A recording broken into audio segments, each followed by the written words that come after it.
ಸಹವಾಸ ದೋಷದಿಂದ ಸನ್ಯಾಸಿ ಕೆಟ್ಟ ಅಂತಾರಲ್ಲ, ಹಾಗೆ ದರ್ಶನ್ ಸಹವಾಸದಿಂದ ಈಗ 16 ಜನ ಒದ್ದಾಡುವಂತಹ ಪರಿಸ್ಥಿತಿ. ಕೊಲೆಗೆ ಸಹಕರಿಸಿ ಅನಾಥರಾದ್ರ ಡಿ ಗ್ಯಾಂಗ್ನ ಆರೋಪಿಗಳು. 4 ಆರೋಪಿಗಳಿಗೆ ಕಾಡ್ತಾ ಇದೆಯಂತೆ ಅನಾಥ ಪ್ರಜ್ಞೆ. ಜೈಲು ಸೇರಿದ ಬಳಿಕ ಯಾರಿಂದಲೂ ಕೂಡ ಈ 4 ಆರೋಪಿಗಳ ಭೇಟಿಯೇ ಆಗಿಲ್ಲ.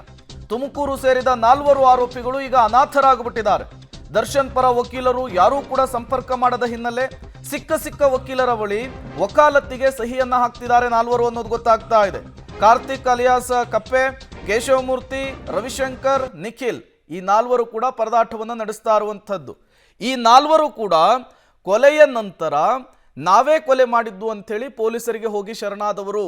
ಈಗ ಇವರನ್ನ ತುಮಕೂರಿನ ಜೈಲಿಗೆ ಶಿಫ್ಟ್ ಮಾಡಲಾಗಿದೆ. ಅವರ ಪ್ರಾಣಕ್ಕೆ ಸಂಚಕಾರ ಇದೆ ಅನ್ನುವಂತಹ ನಿಟ್ಟಿನಲ್ಲಿ ಇವರು ಕೂಡ ಪ್ರಮುಖ ಸಾಕ್ಷಿಯಾಗಿದ್ದಾರೆ ಈ ಪ್ರಕರಣದಲ್ಲಿ.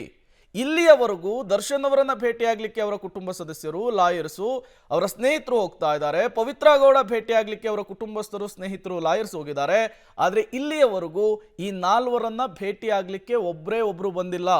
ವಕೀಲರು ಕೂಡ ಬರ್ತಾ ಇಲ್ಲ. ಹಾಗಾಗಿ ಈ 4 ಈಗ ಒಂದು ರೀತಿ ಯೋಚನೆ ಮಾಡಬೇಕಾದಂತಹ ಪರಿಸ್ಥಿತಿಯಲ್ಲಿದ್ದಾರೆ.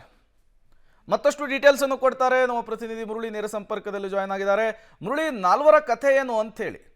ಖಂಡಿತವಾಗಿಯೂ ಪ್ರೇಮ್, ಯಾಕೆಂದರೆ ಒಂದು ರೀತಿಯಲ್ಲಿ ಅಭಿಮಾನದ ಅತಿರೇಕ ಈ ರೀತಿಯ ದುರಂತಕ್ಕೆ ಒಂದು ದಾರಿ ಆಗಿರುವಂಥದ್ದು. ಯಾಕೆಂದರೆ ಪ್ರಮುಖವಾಗಿ 4 ಜನ ಆರೋಪಿಗಳೇನಿದ್ರು, 4 ಜನ ಆರೋಪಿಗಳು ನಾವು ಏನಾದರೂ ದರ್ಶನ್ ಅವರ ಜೊತೆಯಲ್ಲಿ ಕೈ ಜೋಡಿಸಿದ್ರೆ ಈಸಿಯಾಗಿ ಹೊರಗಡೆ ಬರ್ಬೋದು, ಜೊತೆಗೆ ಅವ್ರಿಗೆ ಸಹಾಯ ಮಾಡಿದ್ರೆ ಒಂದಷ್ಟು ಹಣವನ್ನು ಕೂಡ ಮಾಡ್ಕೊಳ್ಬೋದು ಅಂತೇಳಿ ಅಂದ್ಕೊಂಡು ರೇಣುಕಾಸ್ವಾಮಿ ಹತ್ಯೆಯಾದ ಬಳಿಕ ಆ ರೇಣುಕಾಸ್ವಾಮಿಯ ಮೃತದೇಹವನ್ನು ಬಿಸಾಡಲಿಕ್ಕೆ ಏನು ಒಪ್ಪಿಗೆನ ಮಾಡಿಕೊಂಡು ಅದಾದ ಬಳಿಕ ಇಡೀ ಪ್ರಕರಣ ತಾವು ಅಂದ್ಕೊಂಡಕ್ಕಿಂತ ವಿಭಿನ್ನವಾಗಿ ನಡೆದೋಯ್ತು. ಯಾಕೆಂದರೆ ಪೊಲೀಸರು ದರ್ಶನ್ ಅವರನ್ನೇ ಬಂಧನಕ್ಕೊಳಪಡಿಸಿದ್ರು, ಜೊತೆ ಅವರ ಜೊತೆಯಲ್ಲಿದ್ದಂಥವ್ರು, ಜೊತೆಗೆ ಆ 4 ಜನರಿಗೆ ಮಾತು ಕೊಟ್ಟಂಥವ್ರನ್ನ ಎಲ್ಲರನ್ನೂ ಕೂಡ ಬಂಧನಕ್ಕೊಳಪಡಿಸಿರೋ ಹಿನ್ನೆಲೆಯಲ್ಲಿ ಈಗ ಅವ್ರಿಗೆ ಯಾರು ಕೂಡ ಹಣಕಾಸಿನ ಸಹಾಯವನ್ನು ಮಾಡಲಿಕ್ಕೆ ಮುಂದೆ ಆಗ್ತಾ ಇಲ್ಲ. ಜೊತೆಗೆ ಇನ್ನೊಂದು ಪ್ರಮುಖವಾದ ವಿಚಾರ ಅಂದರೆ ಒಂದು ಬೇಲನ್ನು ಪಡ್ಕೊಳ್ಳೋದಕ್ಕೆ ವಕೀಲರ ಖರ್ಚಿರ್ಬೋದು, ಇವೆಲ್ಲನೂ ಕೂಡ ನೋಡ್ಕೊಳ್ಬೇಕಾಗಿರೋಂಥದ್ದು. ಜಾಮೀನು ಪಡ್ಕೊಳ್ಳೋಕ್ಕೆ ಸಾಕಷ್ಟು ಸರ್ಕಸ್ಸನ್ನು ಮಾಡಬೇಕಾಗತ್ತೆ.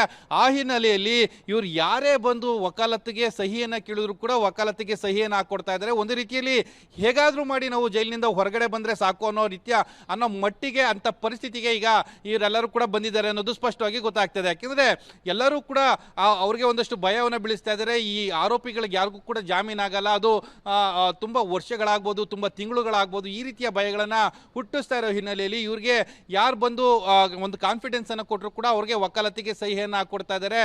ಒಂದು ರೀತಿಯಲ್ಲಿ ಭಯದ ಭೀತಿಯಲ್ಲಿ ನಾವು ಈ ಹೊರಗಡೆ ಜೈಲಿಂದ ಹೊರಗಡೆ ಬರ್ತೀವ, ಇಲ್ಲ ಬಂಧನದಲ್ಲೇ ನಾವು ಜೀವನ ಕಳೆದು ಬಿಡ್ತೀವ ಅನ್ನೋ ಭಯದಲ್ಲಿ ಇರೋ ಹಿನ್ನೆಲೆಯಲ್ಲಿ ಒಂದು ರೀತಿಯ ಅನಾಥ ಭಾವನೆ, ಅವರನ್ನ ಯಾರು ಕೇಳೋರಿಲ್ಲ, ಜೊತೆಗೆ ಅವ್ರಿಗೆ ಯಾವುದೇ ರೀತಿಯ ಏನು ಕಾನೂನಿನ ಸಹಾಯ ಮಾಡೋರಿಲ್ಲ, ಜೊತೆಗೆ ವಕೀಲರ ಸಹಾಯವನ್ನು ಕೂಡ ಅವರು ಯಾರು ಕೂಡ ಮಾಡ್ತಾ ಇಲ್ಲ.